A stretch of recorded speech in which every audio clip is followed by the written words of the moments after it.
ওদিকে কেন? ডাক্তার বাবু, আর কেউ ওই রস খায়নি তো? না। ওই খেজুরের রসেই সাপের বিষ ছিল। সাপের বিষ? ডাক্তার বাবু, আকাশ কেমন আছে? ভয়ের কিছু নেই, আমরা ওয়াশ করে দিয়েছি, ঘন্টাখানিকের মধ্যেই সুস্থ হয়ে যাবে। সব তোর লিগি, একটু ভালো ছেলেকে। হ্যাঁ মা বলো। এবারে কোন হাসপাতালে আছে? কান্না কিছু কানে? আকাশ সুস্থ আছে। সুস্থ আছে? খবরটা শোনা মাত্র মাটিতে পা ধরে ছিল না। আকাশকে ফোনটা দে তো বলি, একটু কথা বলে। আকাশ এখনো ভেতরে আছে মা, একটু পরে বের করবে। বাজারের মোড়ে রাজীব ভাইয়ের দোকান নাই, তার পাশে নার্সিং হোমে আছে। অত তাড়াহুড়ো করো না, আস্তে সুস্থ আসো। পেটে জ্বালা পোড়া করছে না তো মধু? না না, ঠিক আছে। সব কিছু তো উস্তাদ, তুই জানিস না নাকি ওর ঠেলে কোন মন ধারে পড়ে থাকে, কুকুরে মুখ দেয় কি কিসে মুখ দেয়, আর তুই ওই রস খাইতে গেছি। তুই আজ বাড়ি চ। বইকেন আন্টি, কারো দোষ নাই, আমি রস খেতে চাইছিলাম। খেজুরের রস খেতে ভালোবাসো, তোমার আঙ্কেলকে বললেই তো টাটকা রস পেড়ে এসে দিত। ওদের রস ভালো নাকি? কবেরকার রস পড়ে থাকে তার নাকি? হ্যাঁ ভাই, দাঁড়াও দিচ্ছি। আকাশ, তোমার আব্বু। হ্যাঁ আব্বু বলো। বিষ নেমেছে বাবু, তোর শরীর এখন কেমন আছে? ভালো। আমরা আসছি মধু, তুই কোনো টেনশন করিস নে। ভাইকে বলে দিয়েছি যদি কোনো অসুবিধা হয় বড় কোনো হাসপাতালে ভর্তি করতে। আমার কি হয়েছে তাই? সামান্য ফুড পয়জন হয়েছিল, ঠিক হয়ে গেছে। কম রাস্তা নাকি? অত দূরের রাস্তা, তোমাদেরকে এত রাতে আসতে হবে না। তুই ওখানে হাসপাতালে পড়ে আছিস আর আমরা বাড়িতে বসে থাকবো? আর কাঁদছো কেন? আমি একদম সুস্থ। এক্ষুনি 2 কিলোমিটার দৌড় প্রতিযোগিতা হলে আমি ফার্স্ট হব। কিচ্ছু হয়নি আমার, আমি একদম ফিট। ডাক্তার আসলে ছুটি দিয়ে দেবে। সত্যি বলছিস তো? হ্যাঁ গো সত্যি, বিশ্বাস না হলে তুমি আঙ্কেলকে জিজ্ঞাসা করো। ঠিক আছে, ভালোভাবে থাকবি আর উল্টো পাল্টা কিছু খাবি নি। হবে। লাও আঙ্কেলের সাথে কথা বলো, আমি কাল সকালে ফোন করব।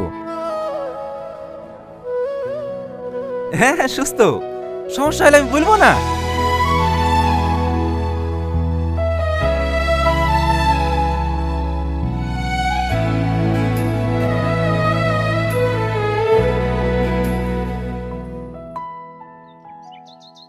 এই রাজ, তোর মাল ডাকছে। ও আবার কি করতে এসছে? এই ধর,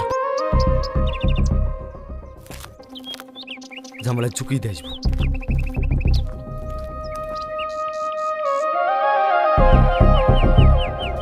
কি হয়েছে? এগুলা কি? ঠিকই তো বলিস। এমন কেন তুমি? অত বিশ্বাস করো কেন আমাকে? আমি কি তোমাকে তুই অন্য কারোর সাথে প্রেম করে বেড়াইছি? কি করে বলছি? মাথা তো ঘরে ভর্তি হয়েছে। প্রেম করছো না কি করছো তা তো আর আমি দেখতে পাচ্ছিনি। ছি ছি ছি ছি ছি, তোমার চিন্তা ভাবনা এত নোংরা, তুমি আমাকে এত খারাপ ভাবো? দেখ, বেশি নাটক মারাসনি। আমি কিছু জানি না। কাল 2 বোনের ছোড়াকে বগলে ভরে মাঠ ঘুরে ঘুরে লিবার আসলি, আমি কিছু শুনিনি। দেখবো মেনুকে। ছি, তুমি এত খারাপ। মানুষটাকে পরিচিত হাসপাতালে নিয়ে চলে গিয়ে ছোট কিছু মেরেছিল। আর তুমি, ছি, তোমার মতো মানুষকে আমি ভালোবেসেছিলাম। এই, মুখ সামলে কথা বলবি। তোর মতো মেয়ে এই রাজার পিছনে হাজারটা পড়ে থাকে। বাড়িতে ভাতার এসছে, যা ভাতার লি পড়ে থাকগা। ব্রেকআপ। ছি, আর শোন, তোর ভাতারকে ঘর থেকে বেড়াতে মানা করবি। যদি বেড়ায় না, খবর খারাপ আছে। তোর মরদ কতটুকু আমার জানা আছে। এক্ষুনি বেরাবে, পারলে আয়।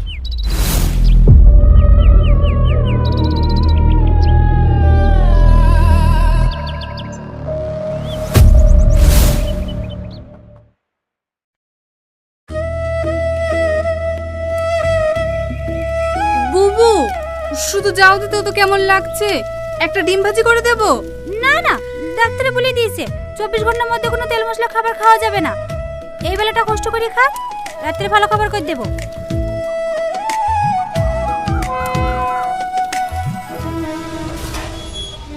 এই, কোথায় গেছিলি তুই?